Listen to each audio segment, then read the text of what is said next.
This will be obvious later, but my mom never told me any of these stories. Edie would have, but Mom didn't like bringing up the past. Though, when we adopted a stray kitten, she was the one who named it Molly. I spent a lot of time in Great-Grandma Edie's room.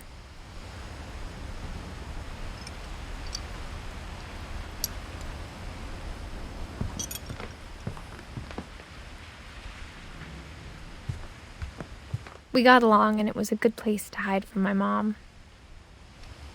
When Edie told people Sven was killed by a dragon, she could also have said he was building a dragon-shaped slide that collapsed. She could have, but she didn't.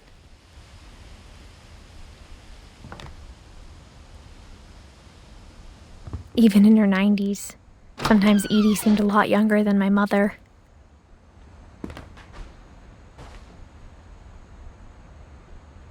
The only trace Grandpa Sam's first wife, Kay, left on the house was the pink bathroom.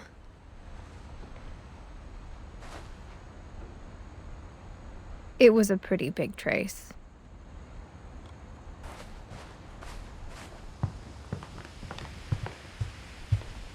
Her room was like a museum.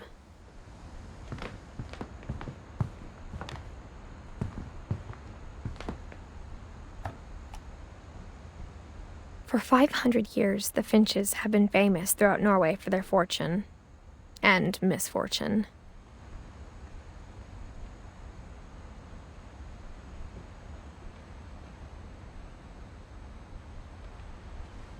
Odin Finch buries the latest victims of the family curse, his wife Ingeborg and their newborn son, Johan. On January 7th, 1937, he set sail with his family and his house, hoping to leave the curse behind. But 40-foot waves off the coast of Washington send the house and Odin to the bottom of the sea. Odin's daughter Edie, with husband Sven and baby Molly, step ashore on their new home, Orcas Island. Odin Finch is the first to be buried in the new family cemetery. His daughter Edie is already dreaming of a new Finch house.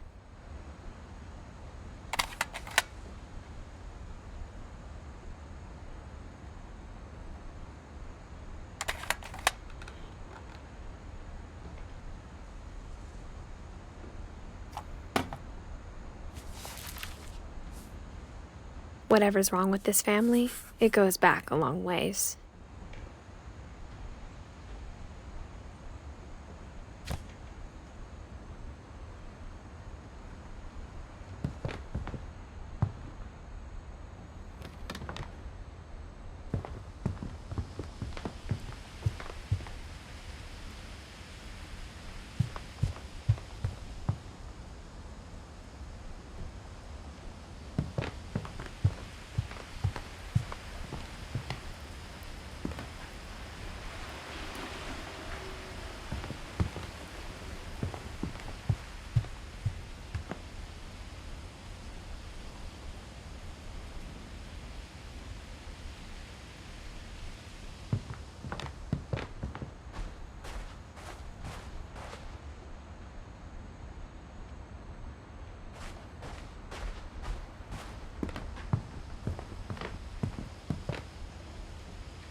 Edie knit me a new pair of gloves every year.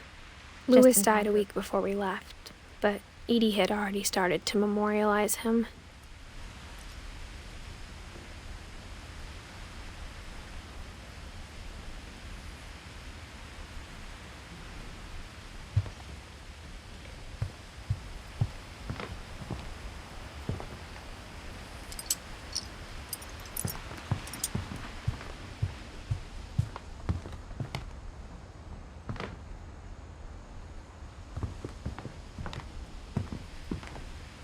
One summer, they evacuated the island, but Edie refused to go. For a few weeks, she was a celebrity. Edie gave a big interview about a mole man living under the Finch house. My mom was furious.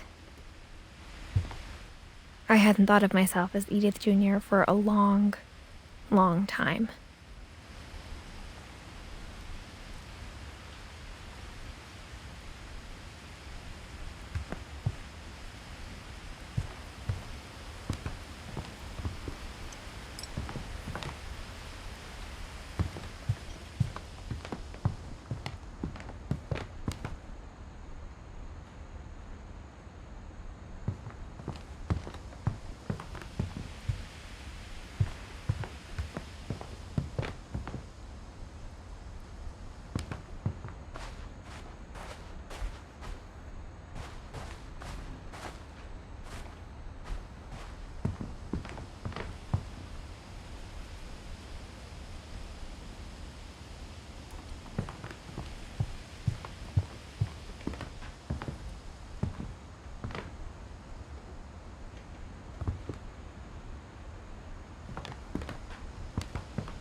Great-grandma had always been the family's biggest fan.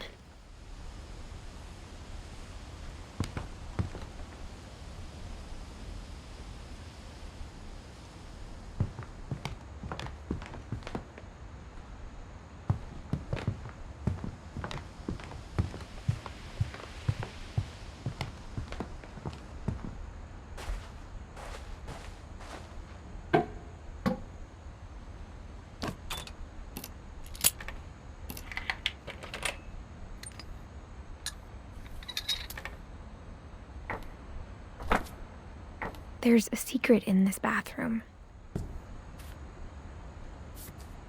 It's in the last place you would look. It isn't in the cupboard. It's hidden in this book.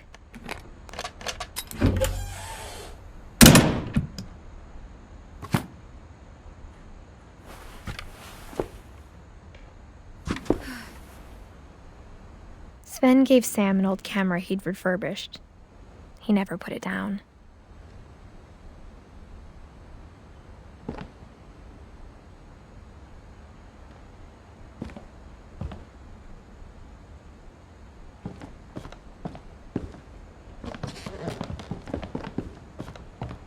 From the paintings on the wall, it was clear my brother Milton had been here before me.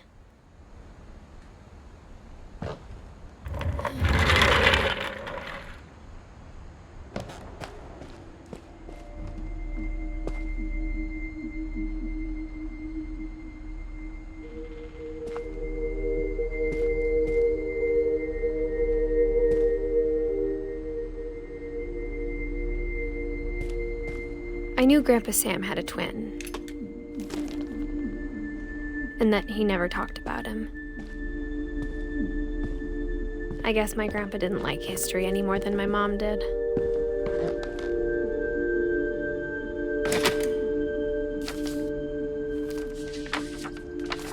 How I Want to Remember My Brother by Sam Finch. The thing I remember is that when he made up his mind, that was it.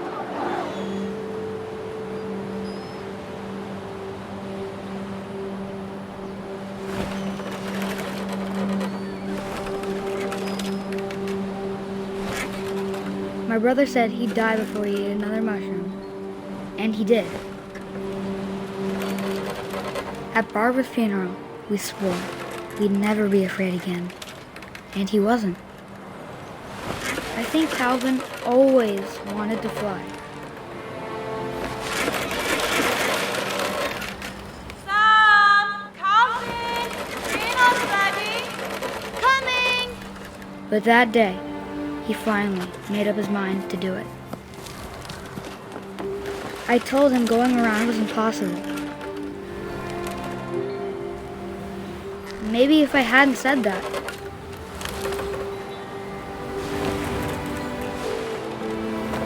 Calvin! I'm not gonna tell you again! Maybe if the wind hadn't picked up, then maybe he'd still be here.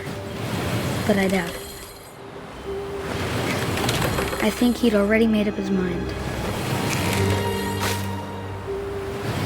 That's what I want to remember about my brother.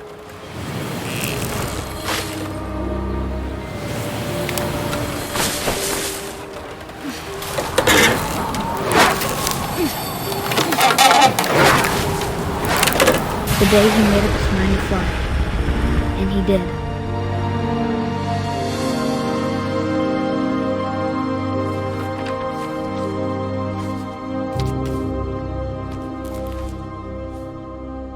Calvin's story felt strangely familiar.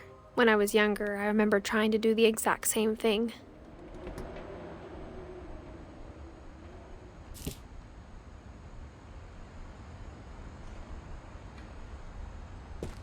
After the funeral, Edie roped off Calvin's half of the room.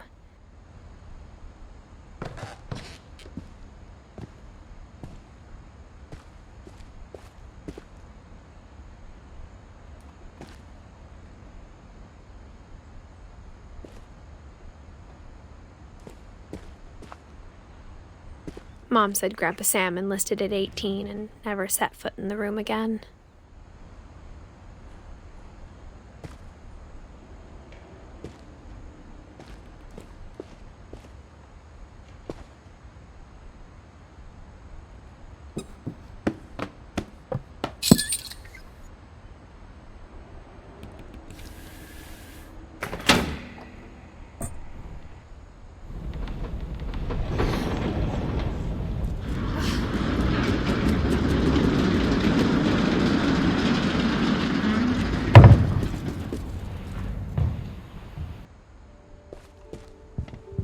The passages were a pretty tight fit. They'd obviously been built for smaller hands and bellies.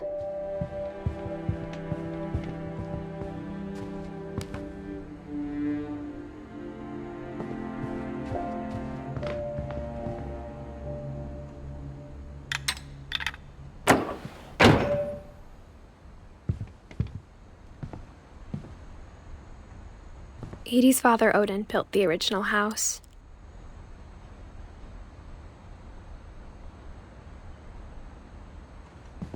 Whenever people ask me about my family, the first thing they always want to know about is Barbara.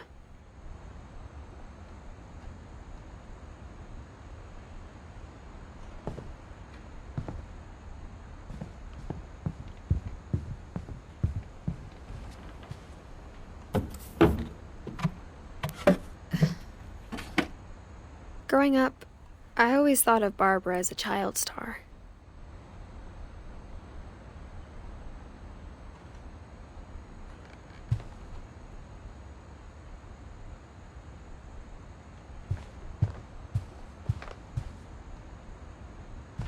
I never thought about how hard it must have been for her. Of all the stories people wrote about Barbara's death, I'm surprised Edie saved this one.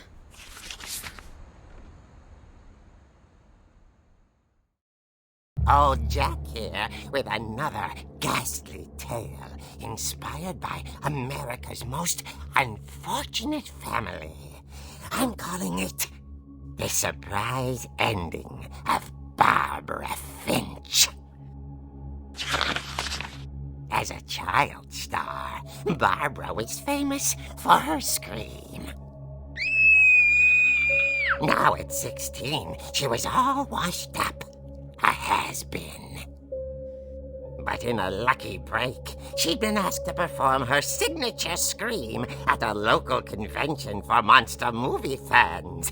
It was just the boost her career needed.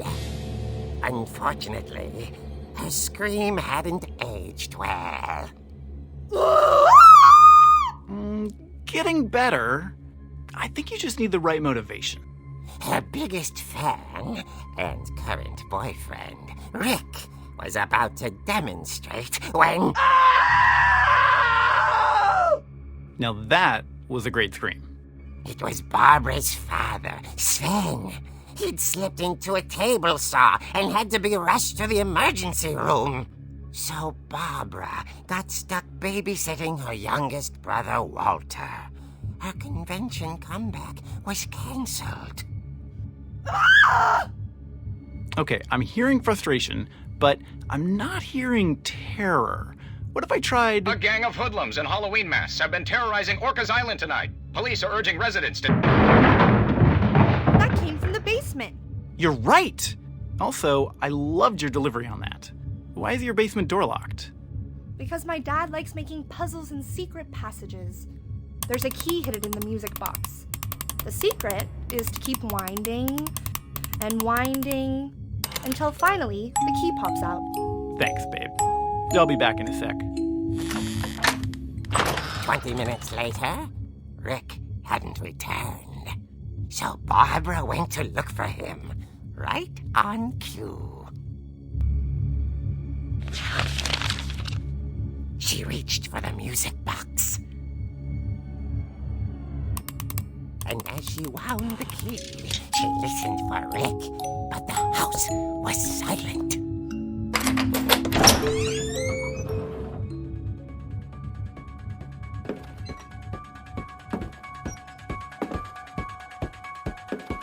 She found Rick's crutch and imagined the worst.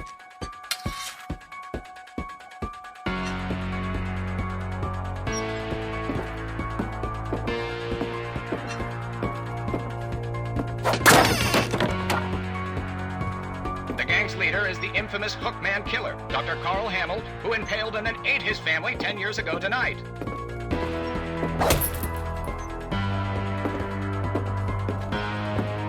The old fridge rattled and grew still.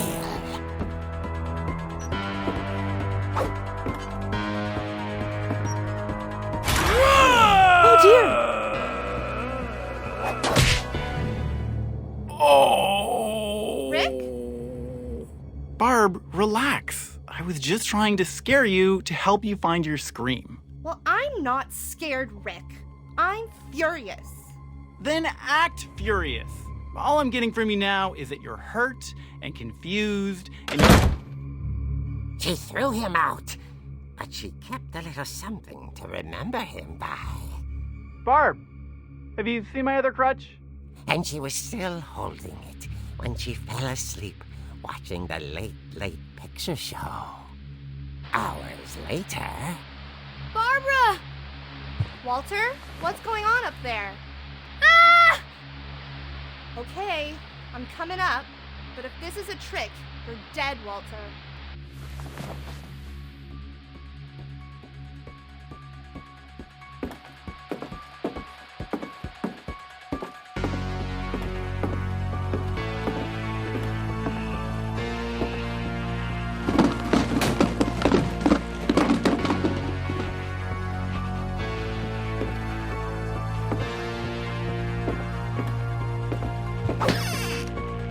Walter, are you there?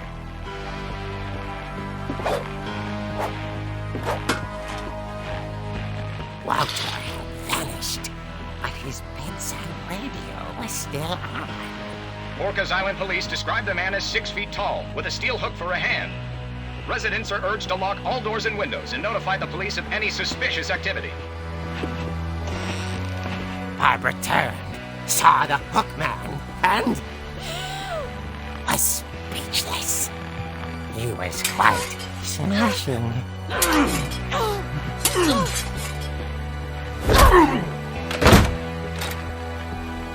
And whoever he was, he couldn't get enough of Barbara. Okay, Barbara, there's gotta be another way out of here.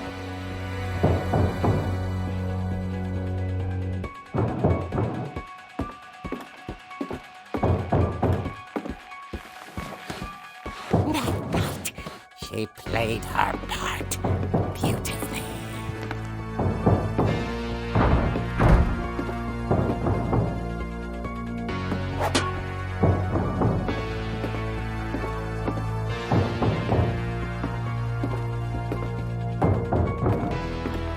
She thought about abandoning Walter, but just couldn't do it.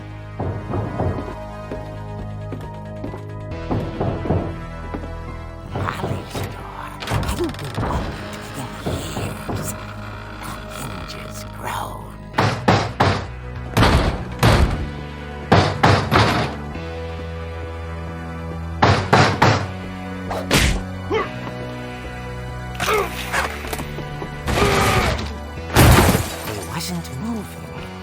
but she sensed the story might not be over yet.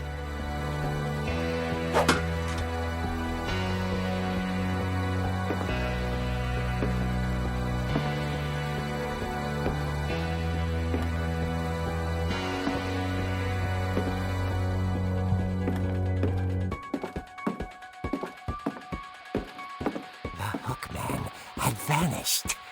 She listened for his breathing, but all she heard was... Someone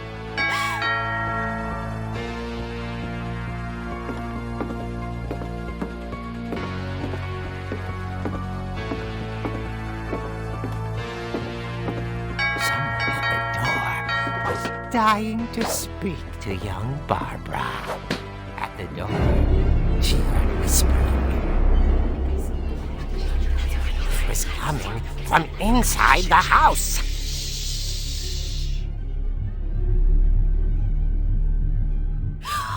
Oh dear. The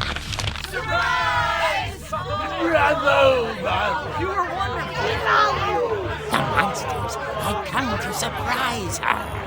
For Barbara, it was a dream come true. Then she saw what kind of monsters they were, and she realized what was about to happen. She was going to be famous. And with her final breath, Barbara Finch gave the performance of her life.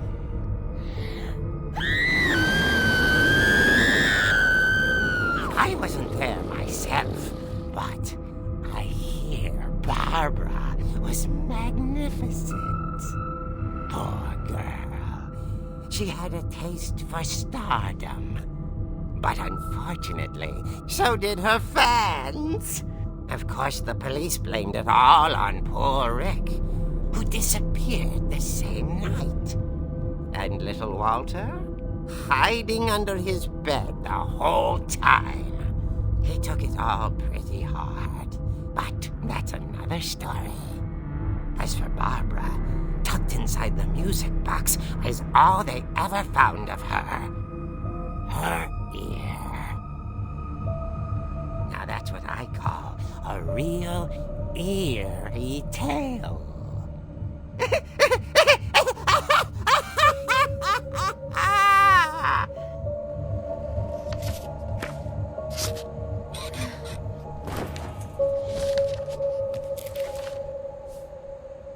Edie told me all Barbara wanted was to be remembered, as absurd as that comic was.